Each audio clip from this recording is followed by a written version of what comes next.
Hello? They're ready for you now. Okay, 2 minutes. We tend to know what we do well, we know that. What we don't know is what disappoints our customers. To get that feedback, wonderful insight. One of the difficulties with traditional customer satisfaction, where you do it once a year and you get a massive report and it tends to go on someone's desk, is that you really don't get to the pearls. You really don't understand what either excites customers or disappoints them.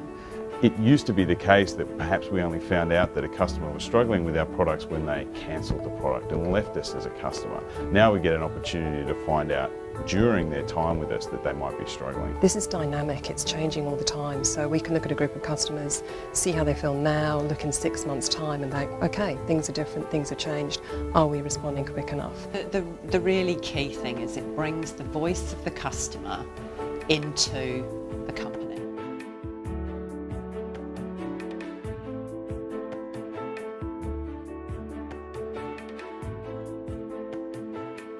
What I've found amazing is that one single question, would you recommend CCH to your friend or colleague? But from this single question, we're getting so much information, and I'm seeing people get excited about it. I think that traditionally asking our customers a great deal of questions to try and solve their problems was very inhibitive to us as an organisation. So really for us to be able just to ask one question, would you recommend us? For me, that's a great part of NPS. On a scale of 0 to 10, would you recommend us to a friend or colleague? Take the detractors 0 to 6, we take the promoters 9 to 10.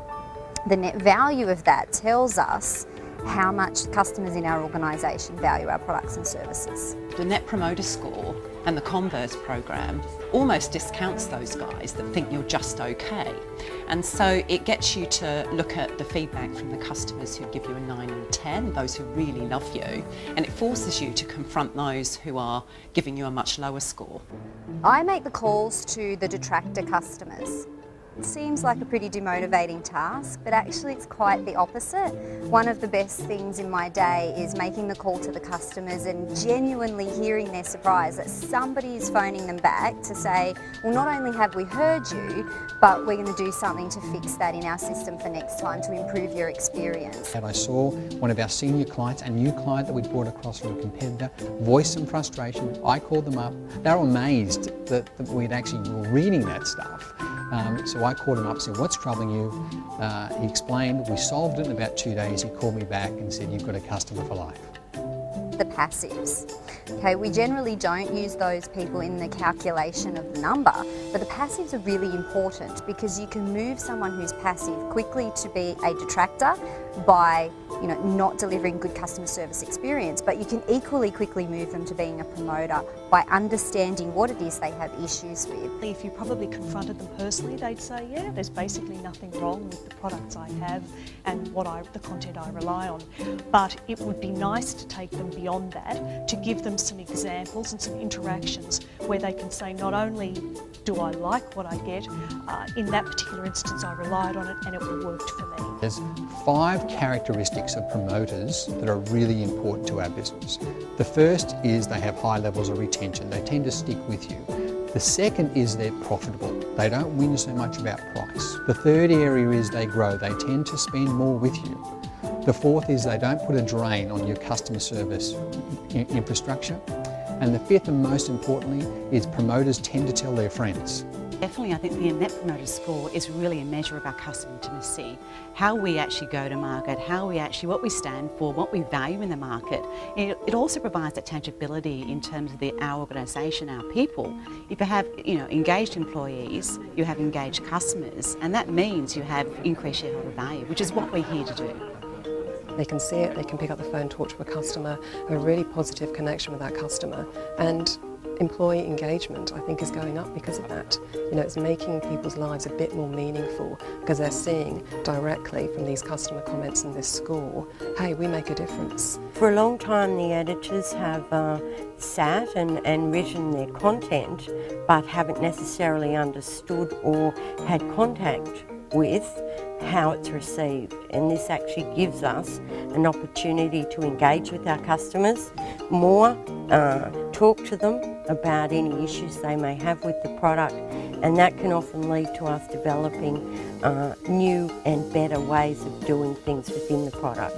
The last significant achievement was actually getting out to a customer, talking to that customer about her feedback and seeing what a difference it made to her, that we were actually listening to what she had to say, and furthermore we were taking actions to improve our relationship with her and our experience of her products and services. To read about that they've gone above and beyond the call and delighted a customer, and for the customer to recognise that and take the time to comment on it, very inspiring. It's always nice to hear some positive feedback from the work that we do, and it's why we do this job. You know, what are the real issues that they're facing? Their compliance, completing work papers, transparency, single source of truth with their data, all these different touch points that CCH is absolutely integral for their Monday to Friday. And let's face it, if we've got smart systems and terrific content, they don't need to be burning the midnight candle each week. Compliance-wise, for instance, they get to go home sooner. So, you know, that's a pat on the back for any brand.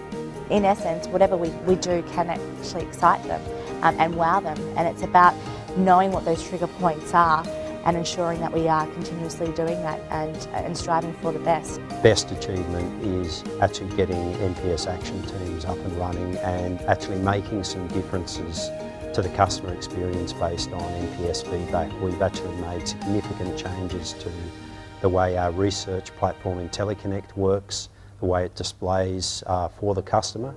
We're already seeing changes coming from the NPS system over the course of the last few months that are immediately benefiting our customers. And that's something amongst the NPS community that's very advanced. The fact that we are making changes and they're actually being implemented and customers are seeing those in a very short period of time. We always have so much we want to do in my team. There's lots of new products we want to get out to market, there's things we want to change, things we want to disrupt. And now looking at the themes that the customer's responding to, we can see, okay, they're not loving the registration process, they're not loving billing and invoicing, but what's really making a big impact is search and browse. This is upsetting a lot of customers. I think initially, just because it's so simple and easy to understand. It's fast, it's continuous, it's really easy to understand, and therefore you have to take it on board. NPS is about a change in our thinking to me. It's about being truly customer focused. Raw, undeniable feedback from customers is a very powerful tool. For so long we claimed to be a customer-centric organisation, but now we have real evidence of that. For me, it's equally inspiring. The fact that someone goes to a customer, goes to the trouble of answering a question, saying, would you recommend Walter's Brewer? And they say no, but here's why. I think there's absolute gems in those responses. Because I'm sure you've seen that situation where an angry customer takes the time to voice some frustration, and if you solve it well, they tend to stick with you. They become very loyal and they'll tell their friends about it.